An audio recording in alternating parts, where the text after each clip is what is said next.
America has reached a point where the act of screaming expletives at a democratically elected president during Hollywood award shows is not only socially acceptable, but worthy of a standing ovation.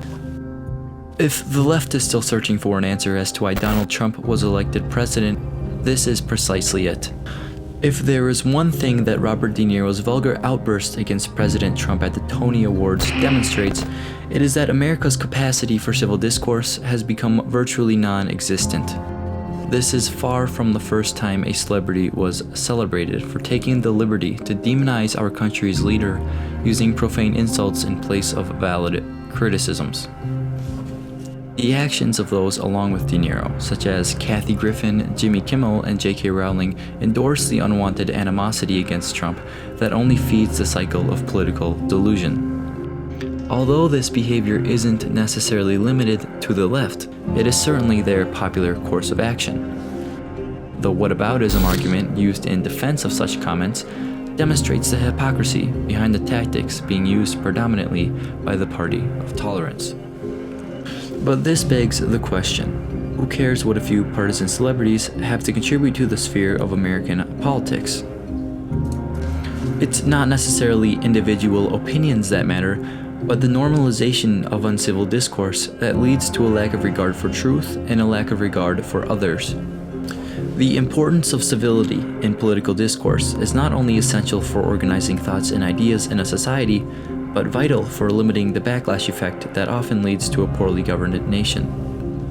And ironically, many would argue that such a backlash effect is the reason why one of the most controversial political candidates in American history is currently the President of the United States.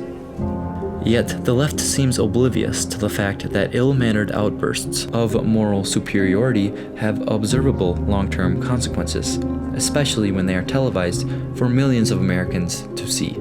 It is almost unquestionable that the incivility used by the left to demonize its political opposition attributed to the rise of Trump's incivility that the left so often protests. Such a phenomenon can be explained using the principles of Fenno's paradox. We as a nation are fed up with uncivil discourse, and the extent to which it prevents public officials from focusing on solving problems and seeking the common good. But we love our own heroes when they behave in such a manner by demonizing those who do not agree with their preferred solutions. Just as citizens claim to generally express dissatisfaction with Congress as a whole yet tend to re-elect officials from their own districts, the American people so often complain about the damaged state of American discourse, yet put on a pedestal figures who use divisive rhetoric. In The Meaning of Civility, a publication by the University of Colorado Boulder, we are presented with an abundance of examples demonstrating the importance of political civility.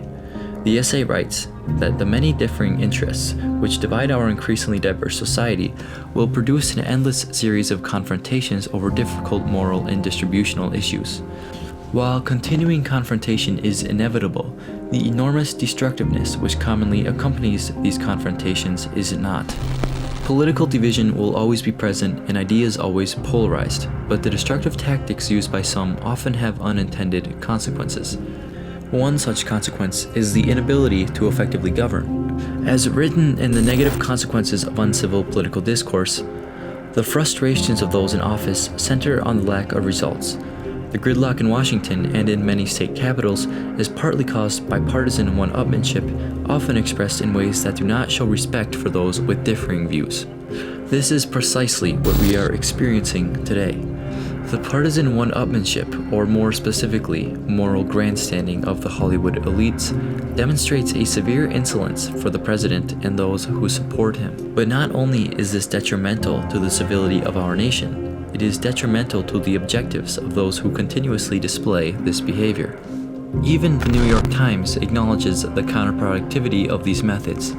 One op-ed writes, "I do not believe that using a public stage to hurl profanities at Trump at an event where a large portion of the viewing audience will be Trump supporters is useful. Although it may be easier to ignore civility when discussing politics, it is certainly less productive and often leads to a lack of regard for truth. This lack of regard for truth is what allows unobjective reporting and the intentional misdirection of the media to flourish. as long as the targets for social attacks constitute as morally inferior to whatever temporary standards have been established by the media. Take, for example, the very different consequences of the recent controversy over Samantha Bee's comments about the president's daughter and Roseanne Barr's comments about former advisor to President Obama. Both parties immediately issued an apology for their jokes, obviously made in bad taste. Yet the latter was taken off air indefinitely and labeled an abhorrent racist by her own network, whereas the former walked away with virtually no consequence at all.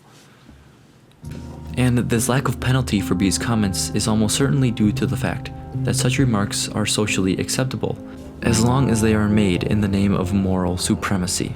This allowance for uncivil discourse on the basis of moral supremacy best explains the double standard ailing the realm of political discourse, and must be realized before the left and the right can reach a level playing field.